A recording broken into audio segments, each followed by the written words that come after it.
Un mort, des blessés et un important dégât matériel. Tel reste le bilan d'un accident de circulation survenu dans l'après-midi de ce 18 août 2020 au lieu d'Indokmoa, village limitrophe à l'arrondissement de Bari-Bakem dans le département du Mungo. Au premier regard, on s'interroge ici, que s'est-il réellement passé? Un témoin raconte la scène. Mettre le sac là-bas. Je comprends seulement comment la voiture balance là-bas. Toi. Elle commence aussi à crier. Que pardon, on vient sauver les gens. C'est un fait qui est arrivé d'une manière spontanée. Parce que nous, on sortait de l'autre côté de Bari-Bakem. Bon, apparemment, le camion également a esquivé la RAV4 qui a essayé d'entrer en troisième position. Et puis se retrouver de l'autre côté. Le camion également voulant donc esquiver la RAV4. Il s'est basculé et puis il a barré complètement la route. Bon, nous aussi, on suivait directement. Donc on avait le choix, soit entrer dans le camion ou bien se basculer également de ce côté. Arrivés sur les lieux de cette triste scène, les éléments du centre de secours de Nkongsamba et ceux de la brigade des Kantembeng, après avoir constaté les faits, ont extrait le corps sans vie du convoyeur de la semi-remorque qui, en esquivant cette RAV4 venant en troisième position, a achevé ses manœuvres dans ce ravin. En cette période de vacances, marquée par la grande affluence sur la route aux usagers, la vigilance et la prudence.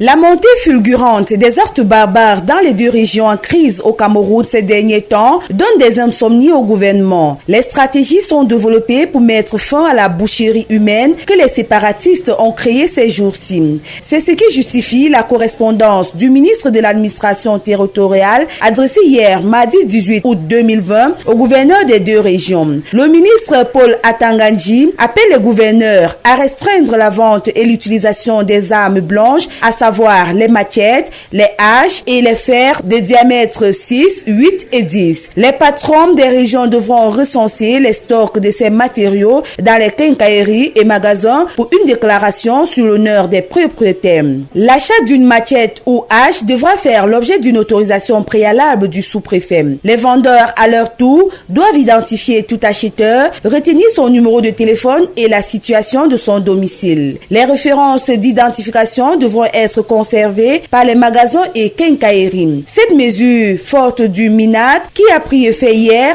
s'étendra sur 4 mois renouvelables. Tout contrevenant sera sanctionné selon la réglementation en vigueur. Rappelons que le constat fait par le ministre est que les matériaux qui subissent la restriction sont souvent utilisés par les combattants séparatistes pour perpétrer des tueries. La limitation de leur circulation pourra réduire l'escalade des violences et les meurtres enregistrés ces derniers jours dans les régions du nord-ouest et du sud-ouest.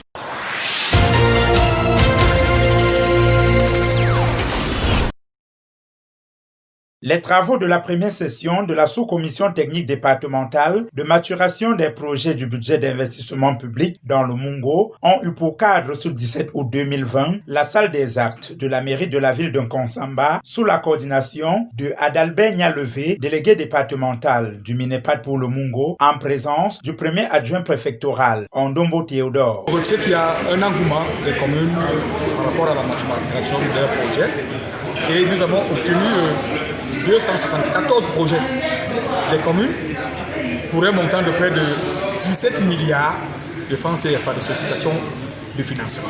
L'atelier qui a connu la présence des magistrats municipaux venus des 13 communes du Mungo vise à renforcer les capacités des acteurs de la chaîne du budget d'investissement public. Les participants ont reçu les rudiments sur les outils mis en place pour la maturation des projets. Du processus qui est en cours, nous, comme vous l'avez tous constaté, nous avons essayé chacun dans sa commune de maturer quelques projets et il est question maintenant de les prioriser avant de les envoyer au niveau de la région pour qu'elles soient réexaminées pour qu'enfin ces projets connaissent un aboutissement meilleur. À cet effet, les maires du Mungo doivent corriger les manquements observés jusqu'ici dans ce processus de maturation des projets afin de les voir bénéficier de l'inscription au budget d'investissement public en 2021.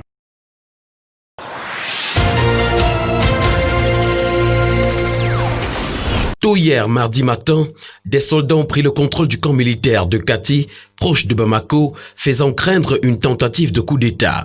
Le 30 mai, l'influent imam conservateur Mahmoud Dicko, des partis d'opposition et un mouvement de la société civile nouent une alliance inédite qui appelle à manifester pour réclamer la démission du président.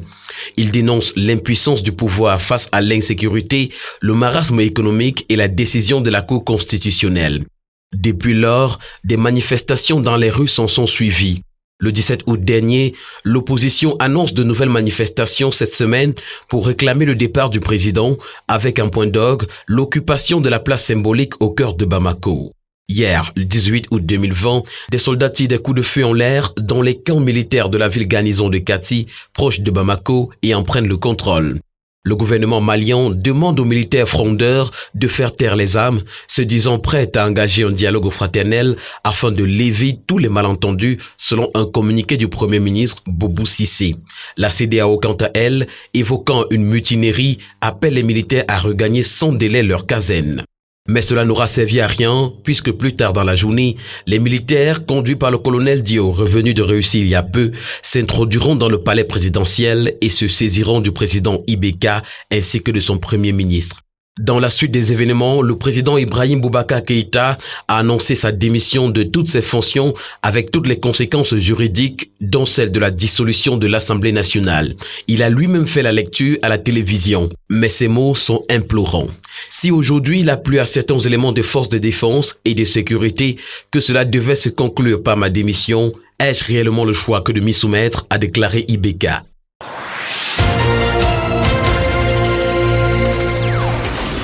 À Niamey, la colère et l'indignation ne retombent pas une semaine après la décision de Paris de placer en zone rouge l'ensemble du Niger à l'exception de la capitale.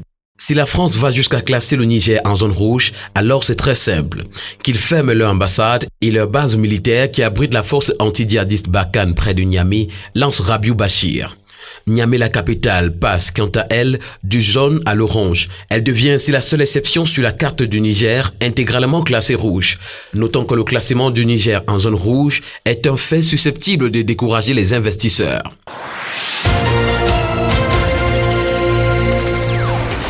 Quelques 3000 personnes ont défilé lundi, réclamant notamment justice et paix dans le riz de Khartoum au Soudan pour marquer leur déception un an après la signature de l'accord de transition entre l'armée soudanaise et les contestataires après la chute du président Omar el-Béchir.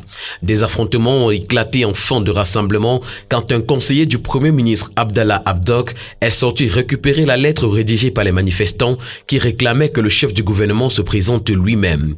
La police a tiré des grenades lacrymogènes, tandis que les manifestants, en majorité des jeunes, ont brûlé des pneus avant de se disperser. La plupart ont fait part de leur frustration liée à la lenteur de la réalisation des objectifs de cette période transitoire, un an après la signature de l'accord.